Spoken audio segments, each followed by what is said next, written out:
مخاطبین از رسانه پشت پرده ماجرای فیلم استاندار سامه یادتونه یعنی تیم زنه میگه میگه که منم دالشونی رو آقای گلزار جابجا کرد. مخاطبین از رسانه پشت پرده، سلام. بنده امین فردین خوشحالم که به همراه تیمم بار دیگه یک برنامه پشت پرده با شما هستیم. امروز قصد داریم که آخرین اخبار از علت بازداشت امیرحسین مقصودلو یا همون تتلو رو برای شما منتشر بکنیم. افشای جزئیات پرونده امیرحسین مقصودلو که روی پروندهش کد 99 خورده، یعنی دیپورت یا اصطلاحاً بازگشت به ایران، و اتفاقات عجیب و غریبی که در پرونده امیرحسین مقصودلو رقم خورده. چون خیلی از هواداران امیرحسین مقصودلو به دنبال اخبار درست هستن، تیم من مدام با تتلو و اطرافیانش در تماس هست و سعی میکنه که همه اخبار رو لحظه به لحظه دریافت کنه. اول من یک تاریخچه از این اتفاق به شما بگم که از دیروز صبح چه اتفاقاتی افتاد تا آخر شب و امروز صبح. شاید خیلی از دوستان نفهمیده باشن که چی بوده و داستان از چه قرار بوده. امیرحسین مقصودلو برای تور کنسرت اروپای خودش از یک برنامه‌گذار در انگلستان درخواست صدور ویزای کار میکنه که بهش ویزا بدن و برای تتلو یک ویزای یک ماهه کاری صادر میشه. صبح دیروز قرار بوده که قبل از خروج از ترکیه و شهر استانبول بره اقامت خودش رو تمدید بکنه و بعد از اون هم ظهر دیروز قرار بوده که با پرواز مستقیم از ترکیه به انگلستان سفر بکنه برای کنسرت های خودش. اما صبح دیروز زمانی که برای تمدید اقامت خودش به ترکیه به محل داره مهاجرت میره برای اقامت خودش که تمدیدش بکنه، متوجه میشه که تحت تعقیب هستش و همونجا امیرحسین مقصودلو بازداشت میشه و منتقل میشه به یک بازداشتگاه موقت. و نکته جالبی هم که وجود داشت، موبایل امیرحسین مقصودلو رو ازش نمیگیرن، سعی میکنه که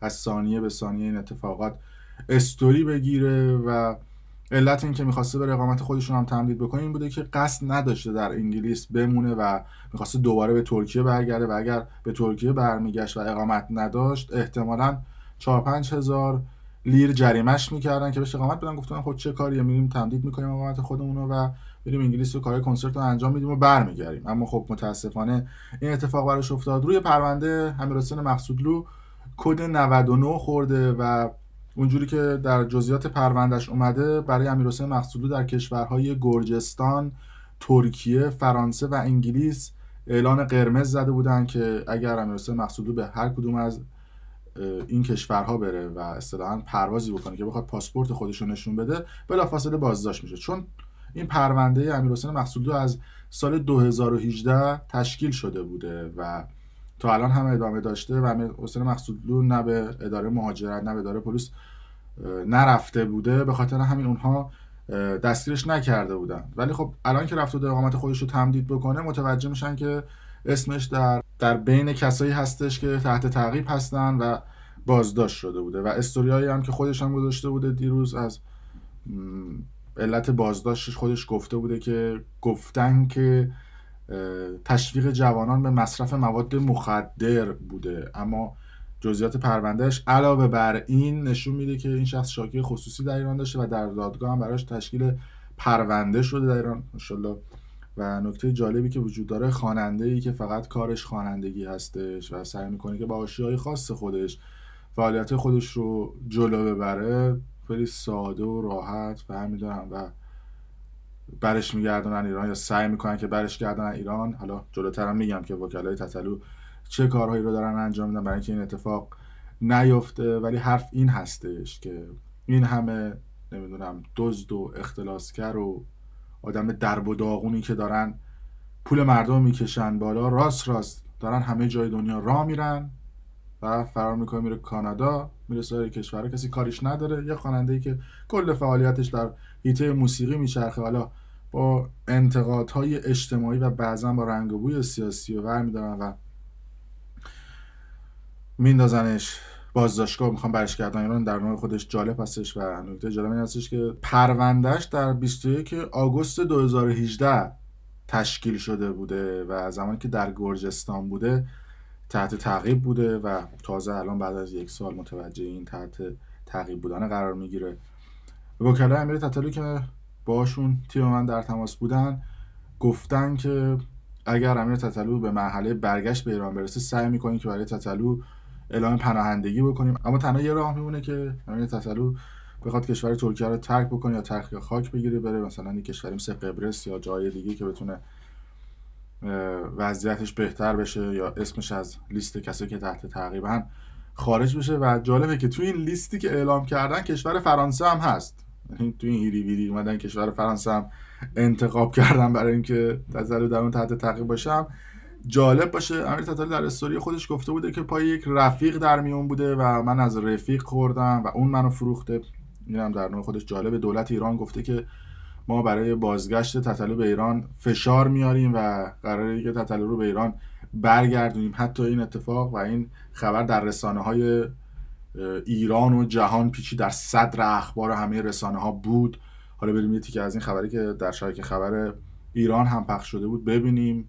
جالب. سخنگوی نیروی انتظامی از دستگیری امیرحسین مقصودلو خواننده در ترکیه خبر داد. سردار نوریان گفت به درخواست مرجع قضایی به علت ترغیب شهروندان به خصوص جوانان به استفاده از مواد مخدر و همچنین اشاعه فساد این فرد بعد از تایید پلیس بین الملل با هماهنگی پلیس ترکیه بازداشت شد. پلیس در حال انجام اقدامات لازم برای انتقال متهم به کشور. بله دیگه. اما یه نکته جالبی هم که وجود داشت، من داشتم توییتر رو هم یه نگاه میکردم و توییت‌های مردم رو میدیدم، حتی کسایی که مخالف امیر تتلو بودن چون یه سبک خاص خودش رو داره، با این حال مخالف این بودن که یه خواننده که داره فعالیت خوانندگی خودش رو میکنه بخوان انقدر تلخ بازداشتش کنن و برش گردونن ایران. طوفان توییتری رو افتاد در توییتر، حتی کمپین برای امیر تتلو تشکیل شد و فکر میکنم تا این لحظه بیش از 180-90 هزار تا امضا برای تتلو جمع شده که در نوع خودش هم یک رکورد محسوب میشه. و امیر تتلو شب گذشته به بازداشتگاه پندیک در ترکیه منتقل شده، بازداشتگاهی که بیشتر محل نگهداری مهاجرها هستش. این بازداشتگاه در نزدیکی فرودگاه قرار داره و کسایی که دیپورتشون میخوان بکنن یا انتقالشون میخوان بدن به کشورهای دیگه در این بازداشتگاه نگهشون میدارن یا نگه میدارن که وضعیت اقامتیشون درست بشه. وکلای امیر تتلو هم گفتن که ما سعی میکنیم که برای تتلو اگر امکانات قانونی باشه پناهندگی بگیریم که امیر تتلو بتونه این عمل بازگشتش به ایران یه مقدار دیرتر انجام بشه، چون معمولا اگر کسی که بخوان اعلام پناهندگی کنن تا پروندهشون در سازمان ملل و سایر نهادهای دیگه بررسی بشه میتونن حتی چند روز هم زمان بخرن برای اینکه بخوان وضعیت تتلو رو بهبود ببخشن. چون واقعا گفتم در ویدیو قبلم تتلو هواداران 60 آتیشه داره که به نوعی برای تتلو از دید طرفدارانش جون میدن. حالا باید ببینیم که چه اتفاقی میفته. آقا ما گناه کردیم ایرانی شدیم، چی کار کردیم ما دارین این بلاها رو سر ما در میارید؟